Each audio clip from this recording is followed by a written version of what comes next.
Yeah, hi team, it's Andy here from Lions Sports Academy. Welcome to episode 8 of the Lions Den podcast. Today we've got Mel Deane from Richmond, Sale Sharks, Harlequins, Connacht and Ireland A, now working as a health and fitness expert, working closely with Richmond Rugby Club as well as lots of other schools and, training celebrities out there as well. So just having a quick catch up with him about his story and talking about how sport and fitness has changed over the last 20 odd years. So hi Mel, how's it going? How are you doing, Andy? Nice to see you. You well? Yes, I'm very well, mate. As off air a second ago, just losing my mind a little bit with no rugby, but I think that's slowly coming back, which is good.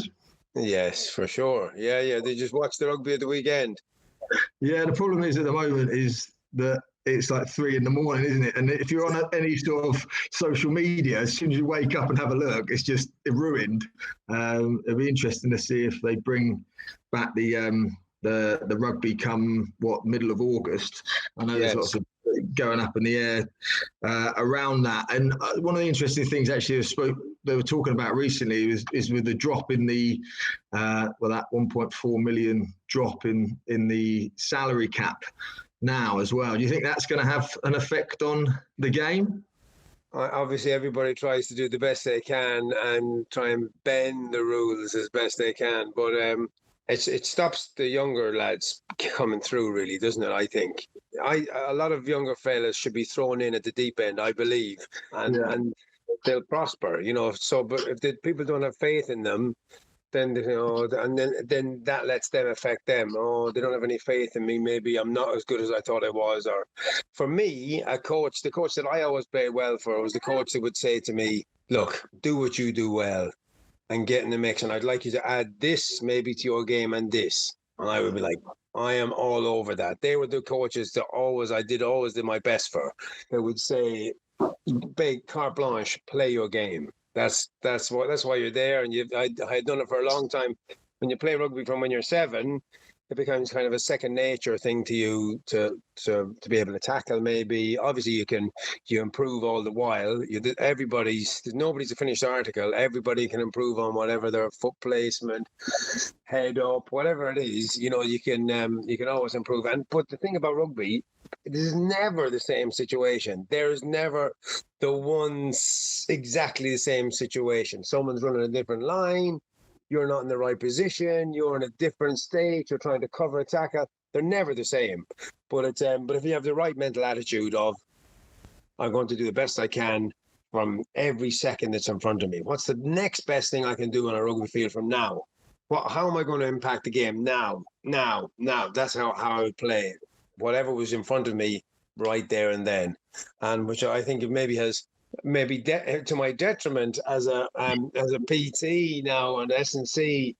I don't do enough planning. I don't do enough of that, but I do whatever's in front of me. That's just the way I am. I'm kind of energized. I'm charged, and that's the way I like to play.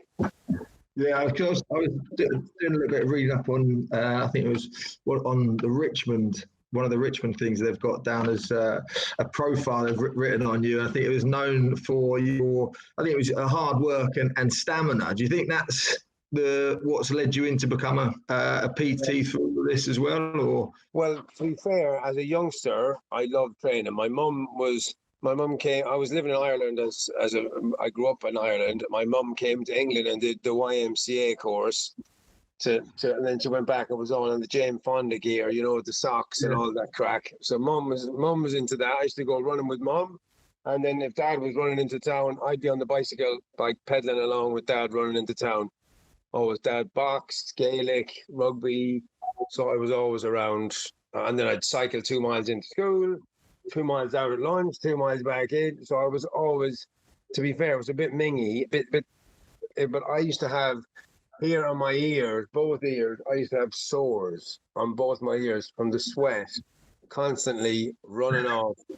And then I trained, even as a 14-year-old, I trained people to pass the cadets because I was in England then with my dad. he was at a bar in a pub. I was working with Dad, like collecting glasses or whatever, and then people would realise that rugby was my game, and I was into fitness, and they said, "Would you be able to train our son or daughter because they're trying to do this?" And I ended up even doing that. But I was going to be a publican, but because I grew up in it and I just knew how to do it. But I love training. I trained like a professional long before I was a professional. Another part of the reading I saw, because you went to Connacht twice, according to that, didn't you? Yes. The first time wasn't didn't have the best experience, or what? No, I didn't. I wasn't happy. I wasn't happy with the professionalism at the time. And ironically, the only reason I went back was because the professionals, the only real professionals that were there when I was training we're still playing, and we're still involved in Connacht, I should say. Eric Elwood is an absolute legend, and and needless to say, I would have trained with him and Matt Mostyn and Pat Dignan. There was a handful that really took it as a professional sport, and that's why I went back at the end, because the first time it wasn't enjoyable. Although there was a great time to be in Ireland and playing, and I got involved with Ireland because that's the only reason I went back. And you live and learn. What was the comparisons like? What did the fitness sessions look like when you were first there compared to? It's all because obviously rugby's a 15-man game. When you're not putting the effort in and your body's not able to take Monday early doors, first thing, are you going to be ready to go? Is your body in its best possible condition for you to lift maximally of, let's say, a Monday morning? And it's very difficult when you're in season, because you're carrying a shoulder or a knee or whatever, or a dead leg, but you have to do the best you can. And some people didn't do the best they can, and it was very frustrating for me, very frustrating.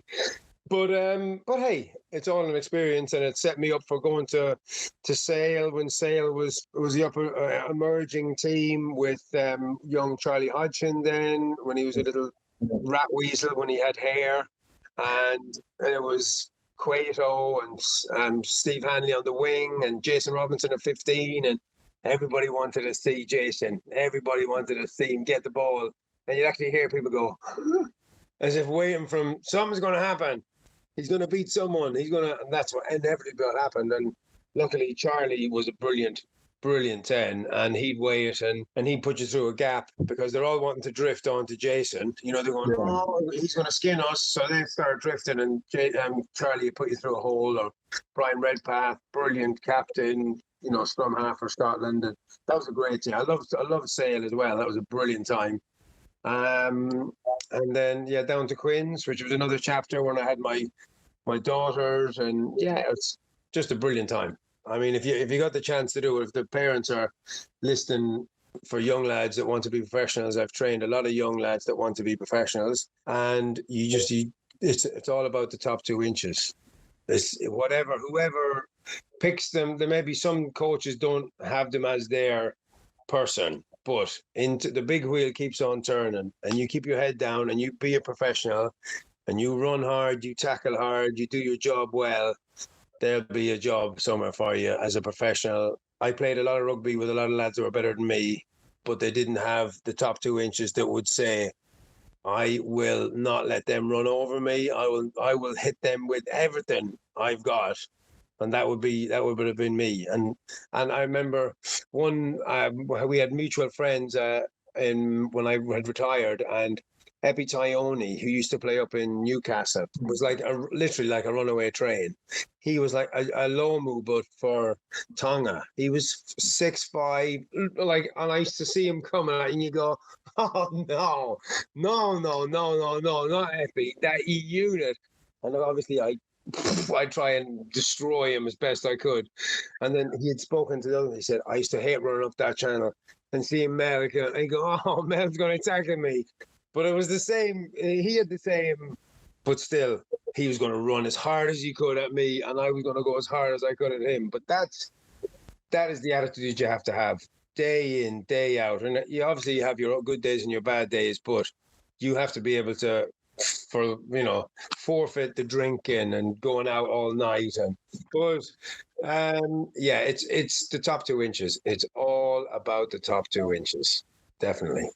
Do you think that's obviously? I reckon the not drinking alcohol probably helped with a lot of that, like you already mentioned. But did you do anything else recovery-wise to help? Yes, recovery-wise, well, I was always very active, and I loved ice baths. I used to do the ice baths.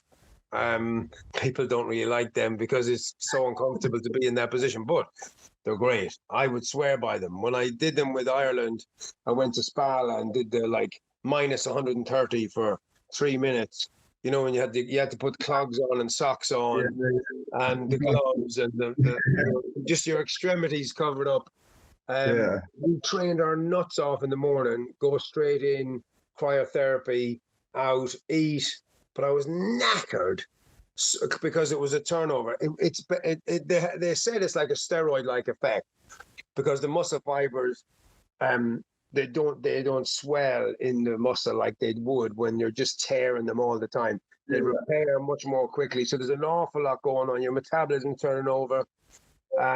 But you get 2 massive sessions in a day, like no bother, 3 a couple of times. But yeah, really, I'd rate the ice. Yeah, cold water, hot water.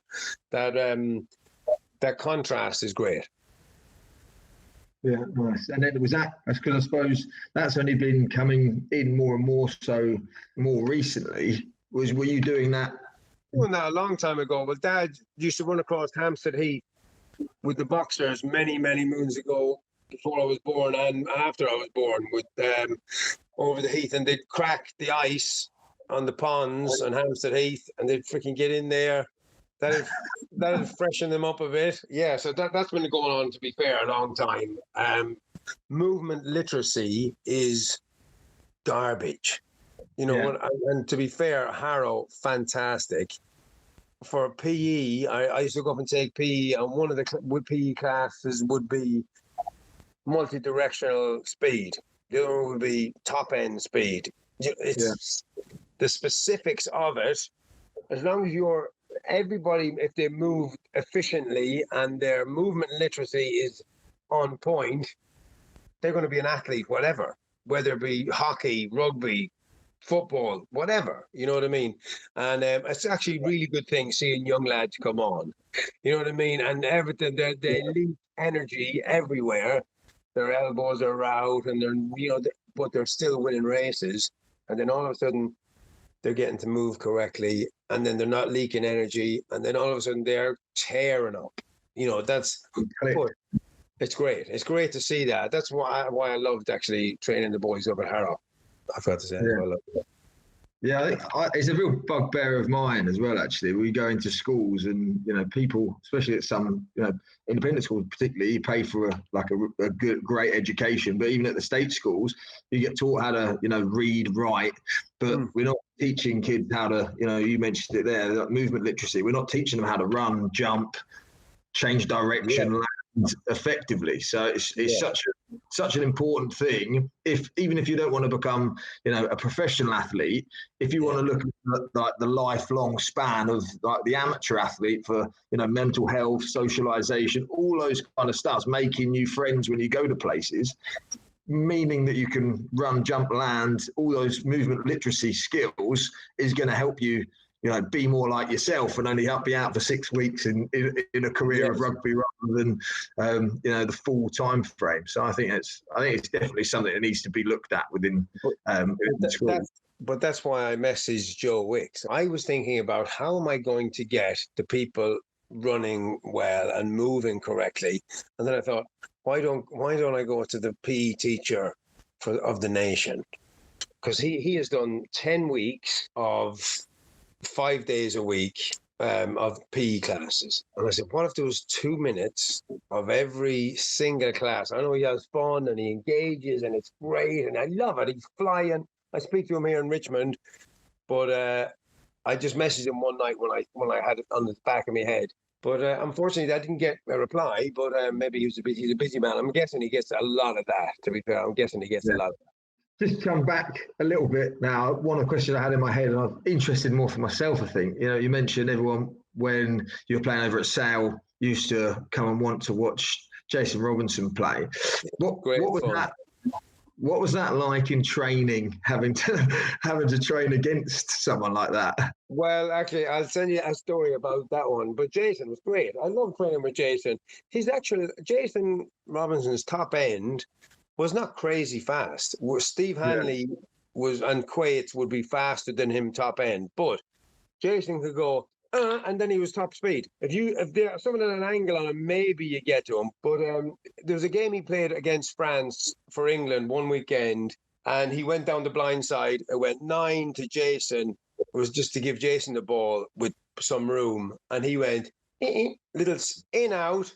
The two fellas, the French, stayed there. He went down the middle, stepped the 15, bang, try under the post. He was on fire that day. He came into training on the Monday, and we were doing one-on-ones in 5-meter channels, right? Nobody put a hand on him. We were going like dancing in his direction. And he go beep, beep, boot down. He was phenomenal to beat someone face to face. You'd never get a hit on him either, unless you hit him when they were going straight at him, and he was looking for the ball, waiting for the ball to catch the ball. That's the only time you'd hit a man a ball. Boom. Yeah. Otherwise, he'd catch it and step, and you'd glance off him, or you'd never get a full impact. Never. Yeah, he was a phenomenal person to play with. And everybody, and at the same time, Apollo Perolini came from St. Helens, whose nickname was the Terminator. He had both of his arms were broken from hitting fellas, straight arming fellas. So he can never fully extend either arm. So when you go to, you have to help him do his tie and everything. You don't think of it when you see him, but he from hitting people, literally clotheslining them here, and their legs going up into the air and their heads going into the deck. Yeah, that was a really good time. Really good. The young lads who were coming up and getting experience, and they were cocky enough, but then there was enough people in the team that were older heads as well. So it was a really good time to be at Sale, actually. Really enjoyed that. And do you find when you're playing, I suppose 2 questions really, you find when in training, having to train against someone or people like that, really steps your game up, and then what they're like in terms of when you know that you've got them on the pitch with you as well, is in those crunch moments? Well, Brian O'Driscoll was obviously such a phenomenal centre. I mean, the best of the best. But when he had a couple of quiet seasons that he wasn't, and he didn't have to play that often, but he wasn't himself for a couple of seasons. But you couldn't ignore him. You couldn't say, "Oh, he's not on form today." Then that could turn on a sixpence, and then you just lay off the pace for a second. He's gone. But that's when you're a good player. You draw people in, and everybody else works around you. That would be because Jason. Everybody was scared of Jason getting the pill, getting the ball and stepping and going. And Steve Hanley was an unbelievable finisher, as was Cueto. So there was lots of fear factors out wider. I think time's getting on. I could chat rugby ages. I think some of the stories are great. So, but we're going to have to call it there. I'll just say thanks so much for giving up your time. It was really interesting to hear about, some of your values in terms of movement for youth are pretty well aligned. So it'd be quite cool to have a chat further down the line about whether, if the thing with Joe Wicks doesn't go so well, we're going to be going into a lot more schools in the future, and it'd be cool to get your brains on what that looks like. So sure. Keep me posted. Keep me posted. All right. Good man, Andy. Thanks very much.